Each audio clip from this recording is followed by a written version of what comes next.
And if your thought be vanquished, then your honesty should still find cause for triumph in that. Find triumph in defeat? You should love peace as a means to new wars. That is a warmonger. We're at peace. This is awesome. Let's build a bunch of tanks. Let's get ready. You should love peace as a means to new wars. And the short peace more than the long. If you love peace, then a short peace is sweeter. So we recommend a short peace more than a long. To you, this part is underlined and should be highlighted. Excellent line here, ladies and gentlemen.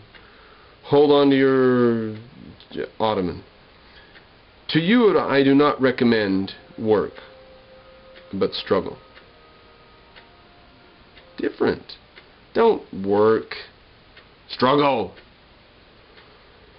To you I do not recommend peace, but victory.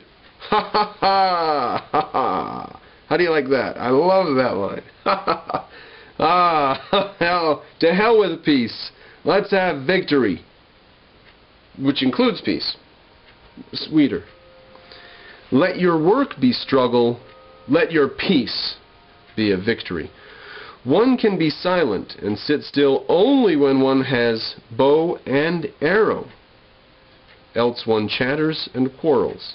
Now, cryptic as that sentence is, he then just repeats, let your peace be a victory. Now, maybe if I knew more about hunting, I don't know, sitting still and when you have a bow and arrow, maybe it has to do with hunting or war? I don't know. Please enlighten me. By the way, Pyrrho said, some guy said, I don't know who it was, said that I don't get it, Nietzsche. He said this part where I was like, well, some of it might be a little bit of gibberish. He was slightly insane, he had syphilis, he died soon after. He said, I just don't think you get it, Mr. Cropper. Fine. That's why I put these damn videos up there, is to teach people who get it less than me, and other people who get it more than me could certainly point things out that I stumble over. I welcome it. Don't just go on there and say, Mr. Cropper's stupid, he doesn't get this and that. Show off. Show off a little bit. Polish your ego up and show us what you know. Mr. Cropper can't explain it. One up Mr. Cropper. How good would that make you look? And besides, I'd appreciate an explanation. Okay, let your peace be a victory. Next paragraph. You say it is the good cause that hallows even war? I say unto you, it is the good war that hallows any cause. Ha ha! Reverses the tables a little bit. It was a good cause to end the Civil War, so it hallows the war of Sherman across the populated area. He says, the good war hallows any cause. What was the cause you were? What were you fighting for? What was the cause? Forget the cause. Let me tell you how we fought the war. Poetic. It's Nietzsche for you. War and courage have accomplished more great things than love of the neighbor. Aye, take that, Jesus. Not your pity, but your courage has so far saved the unfortunate. Ha ha! That's right. It's not charity that has brought the poor up. It has been not courage either. It's productivity, but it's not charity and pity. That's for sure. Look at societies based on charity, like Soviet Russia and North Korea, where everyone has to give all of their time to everybody else all of the time. And countries based on doing what you want, like America. It's hard to starve to death in America. If you find somebody on the street who looks like they're not responsive, poke them, they're laying there, call the ambulance, they'll take them, put them in the hospital, put them in an IV, get them back to life. You try to starve to death and you fall down on the street somewhere and you'll end up in a hospital. You can't starve to death. You have to lock yourself in your house. Have to be a concerted effort to starve to death. You'll starve to death walking around on the streets in North Korea begging for food. You'll starve to death there. Or locked in one of their jails. You could starve to death in many ways in North Korea. So you can see how much pity there really is for the unfortunate in a society supposedly based on pity.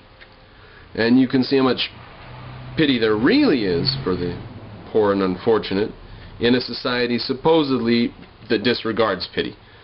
Like he says, it's your courage that saves them, not your pity. What is good, you ask? To be brave is good. Let the little girls say, to be good is what is at the same time pretty and touching. That's the best voice I've done in weeks. Come on. So that's what the little girls say. They call you heartless, but you have a heart. And I love you for being ashamed to show it. You are ashamed of your flood, while others are ashamed of their ebb. Ha ha! Are you one of those, ladies and gentlemen? You're ashamed of when you burst the dikes and go run amok. Everyone else is ashamed of how short they fall of virtues or activities or something. I don't want to say it too often, but let me just say again, isn't Nietzsche great? Isn't he poetic? You are ugly. Well then, my brothers, wrap the sublime around you, the cloak of the ugly. So the sublime is the cloak worn by the ugly. And when your soul becomes great, then it becomes prankish. And in your sublimity there is sarcasm. I know you. Let's just do that again. And in your sublimity there is sarcasm. You say you're sublime, but you're a little irreverent under there, right? Period. Full stop. I know you. Full stop. One of the shortest, powerful quotes in all of philosophy. I know you. It shall be used in a novel if I ever write one. I know you. In sarcasm, the prankster and the weakling meet, but they misunderstand each other. I know you. You may have only enemies whom you can hate, not enemies you despise. You must be proud of your enemy. If you just despise them, then don't elevate them to the level of enemy. An enemy is a great thing. You must be proud of your enemy. Then the success of your enemy, the successes of your enemy are your successes too. Right? Be proud of your enemy, and to the extent they succeed, you elevate yourself because you're fighting such a great person. You wonder why heroes and virtuous people get people to fight them all the time. Because this hero or virtuous person brings out something that's really quite useful or meaningful or profound. And the person who attacks it elevates themselves to that level of importance by attacking that thing. Like, for example, recent example very well, I think I'm doing a pretty good job of running a school. And by withdrawing her children, the mother is taking two of her three kids out, and one of them I ejected, and possibly that's the reason, whatever. Watch all my other videos, you get the story. But she is taking a moral stand against what she knows to be a moral stand on my part. She knows that I believe very, very firmly in the things in my school, and she thinks that if she pulls her kids out, it's making a statement that she has very firm beliefs as well, and she feels elevated up to my level. And she is flattering herself.